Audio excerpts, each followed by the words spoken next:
Le Centre culturel et artistique pour les pays de l'Afrique centrale est entré ce samedi 9 mai 2026 dans une page particulière de l'histoire intellectuelle et politique de la République démocratique du Congo.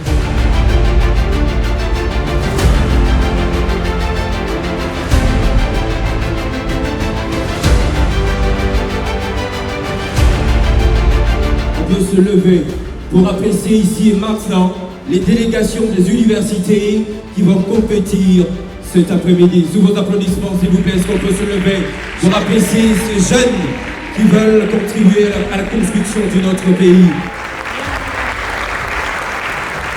Dans une atmosphère mêlant ferveur académique, ambition nationale et conscience patriotique, s'y est tenue la première demi-finale du concours interuniversitaire national Mpandangila, initiative portée par l'honorable Thierry Moulumba Mpandangila autour de sa proposition de loi sur la transformation locale et le développement des chaînes de valeur des substances minérales en RDC.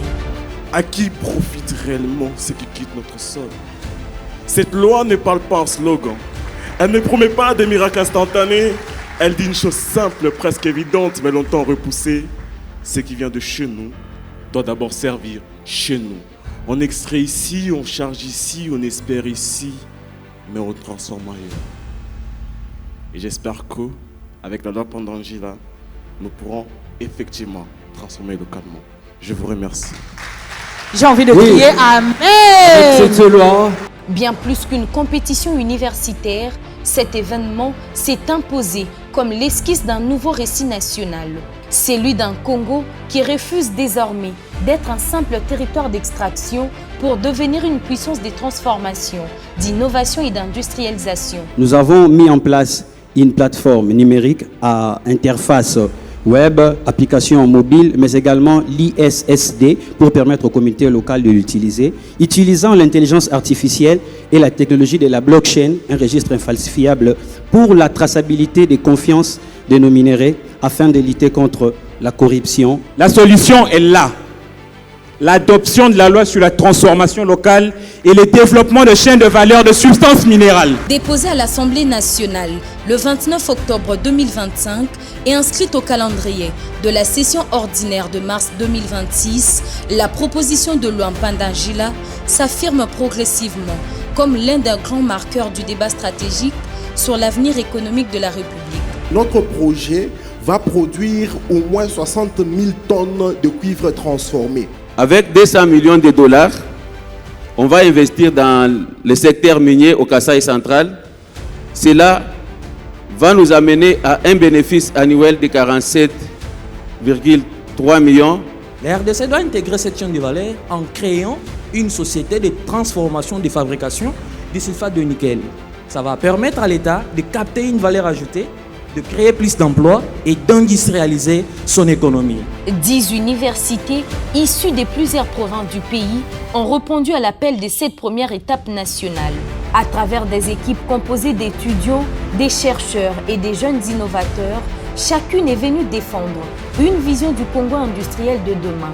Un Congo capable de transformer ses minerais localement, de créer de la valeur ajoutée sur son propre sol et de repositionner sa jeunesse au cœur des politiques publiques de développement. Au fil des exposés, les participants ont développé des projets ambitieux, articulés autour de l'industrialisation, de la souveraineté économique, de la transition énergétique mondiale et de la maîtrise stratégique des minerais critiques. Avec Aluminium RDC, Kisaloumé Banda.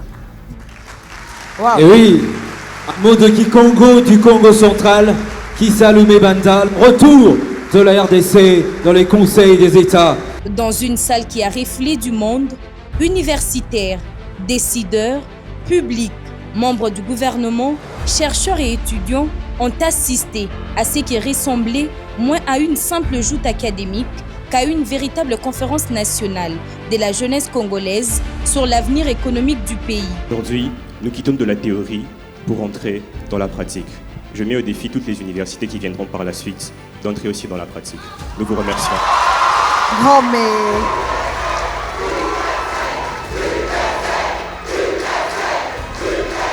Le professeur Jean-Paul Tsassa, coordonnateur du concours, a rappelé que cette initiative se déploie en 3 étapes majeures avec une seconde demi-finale prévue au mois d'août avant la grande finale d'octobre 2026. Dans une intervention à forte portée pédagogique, il a insisté sur la nécessité pour la République démocratique du Congo de transformer ses immenses ressources naturelles en puissance économique durable grâce à la science, à la discipline, au travail intellectuel et à l'excellence de sa jeunesse. Je rappelle que ce concours n'appartient plus à l'honorable député Thierry Mulumba Pandangila.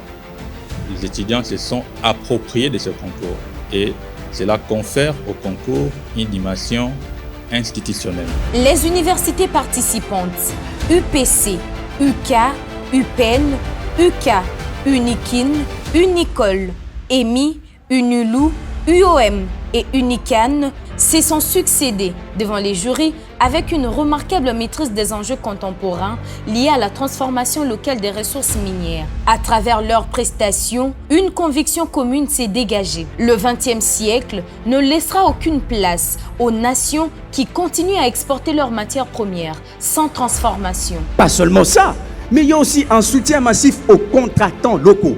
Notre projet drague la norme juridique. Notre projet est en accord. Donc pour finir, je dirais même très bien, oui, je le dirais que notre projet peut être pandangélisé. Je viens de dire. Je pense qu'il nous a tous dragués finalement. Pourquoi ne pas dire qu'il a séduit aussi tout le monde? 887 millions de dollars. Voilà ce que coûtera le capital initial pour la mise en place de la SCTC. On nous montre que le diamant industriel, lorsqu'il est exporté dans notre pays à l'état brut, il est vendu en moyenne à $20 américains. Mais ce même diamant, lorsqu'il entre dans les circuits de transformation, à des fins des outils de construction, il nous revient à une moyenne de $106. La première recommandation que j'aimerais que l'on puisse accueillir, c'est la promulgation de la loi Pandangila qui nous réunit aujourd'hui. Parce que cette loi encadre aujourd'hui tout ce que nous sommes en train de parler. Dans son allocution, l'honorable Thierry Mulumba Pandangila a souligné que ces concours entendent jeter un pont durable entre le monde scientifique et la sphère politique afin d'associer pleinement la jeunesse à la réflexion stratégique sur les politiques publiques nationales. Aujourd'hui n'est pas un simple rendez-vous académique. Aujourd'hui est un rendez-vous avec l'histoire. Le concours interuniversitaire national Pandangila n'est pas qu'une simple compétition. Il s'agit d'une nation qui décide de donner la parole à sa jeunesse pour penser son avenir économique, industriel et technologique face aux enjeux géostratégiques mondiaux. S'inscrivant dans la vision du président de la République, son Excellence Félix-Antoine Tshisekedi Tshilombo, qui place l'industrialisation au centre du programme national de développement, l'élu national a réaffirmé avec force que la RDC ne peut plus demeurer un simple pourvoyeur de matières premières pendant que d'autres nations captent la richesse issue de leur transformation. Le président de la République, son Excellence Félix-Antoine Tshisekedi Tshilombo, a porté la vision d'un Congo où le potentiel minéral est transformé en puissance industrielle.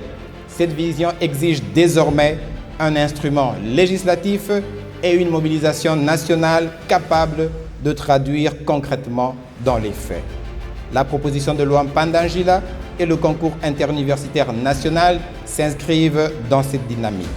Elles sont une réponse structurelle à un modèle économique longtemps fondé sur l'exportation brute et la dépendance.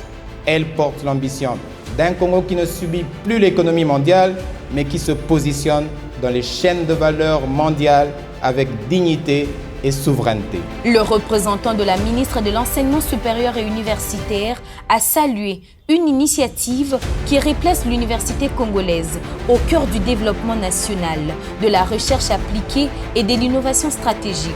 Avec nos réformes en place et l'approche de la loi Pandangila, nous entrons dans une ère nouvelle, une ère où la politique s'appuie sur la science, où les décisions législatives se nourrissent de la recherche, où la technologie devient un levier de souveraineté. En participant à la réflexion sur la loi Pandangila, vous contribuez à bâtir un Congo plus beau qu'avant, que chante notre hymne national. Dans la même dynamique, le ministre de l'Industrie, ad intérim et ministre de l'Entrepreneuriat, Justin Kalumba, a relevé la portée économique majeure d'un concours qui touche directement aux enjeux des productions, d'industrialisation et des compétitivités nationales. Franchement, c'est un parcours intéressant et édifiant. Vous avez mis les doigts là où il y a les problèmes, honorable. Et c'est pour ça que moi je salue cette initiative d'abord parce qu'elle rencontre la vision du chef de l'État qui nous dit désormais, plus jamais être sectorisé sur le commerce du brut, des matières premières, transformons localement. Et pour le faire, il faut donc industrialiser. Pour sa part, la ministre de la Jeunesse et de l'Éveil patriotique, Grace Poutino, a rappelé que la transformation locale des minerais constitue désormais une question de souveraineté nationale, mais également un puissant levier de création d'emplois et d'espérance pour la jeunesse congolaise. La République démocratique du Congo ne peut plus être un paradoxe. Nos ressources doivent être transformées localement afin de créer de la valeur, de l'emploi et de la puissance économique. Et cette transformation ne se fera pas sans vous. À l'issue des délibérations, le professeur Godin Poïka Dima a proclamé les résultats dans une salle suspendue à chaque annonce. Après débat et délibération, vient de prendre des décisions suivantes.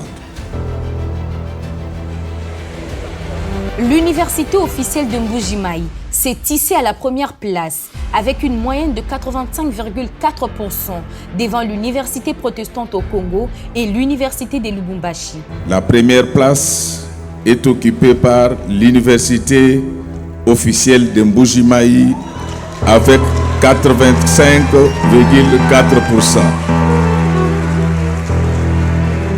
Mais au-delà du classement, cette première demi-finale aura surtout révélé une génération décidée à penser le Congo autrement. Non plus comme une terre d'exportation brute, mais comme une puissance industrielle, appelée à peser dans les équilibres économiques mondiaux. Je veux profiter de la présence des membres du gouvernement enseignés pour que vous puissiez rapporter au président de la République, chef de l'État, deux choses. La première, c'est que nous pensons qu'il jetait de l'argent lorsqu'il était en train de construire des universités à l'intérieur. Et nous nous repentons par rapport à cela. Mais la vérité, c'est que tous les 10 projets sont bancables. Au-delà de ce que l'honorable peut faire, le gouvernement peut s'en servir. C'est comme ça que fonctionnent tous les États modernes que vous connaissez. L'heure est arrivée pour que la recherche soit servante de notre société, car l'émergence passe par l'intelligence. Merci beaucoup. Merci. L'émergence passe par l'intelligence. À travers le concours interuniversitaire national Pandangila, c'est finalement une nouvelle doctrine qui prend forme, celle d'une République démocratique du Congo où l'intelligence de la jeunesse, la recherche scientifique et la volonté politique convergent pour redessiner l'avenir industriel de la nation.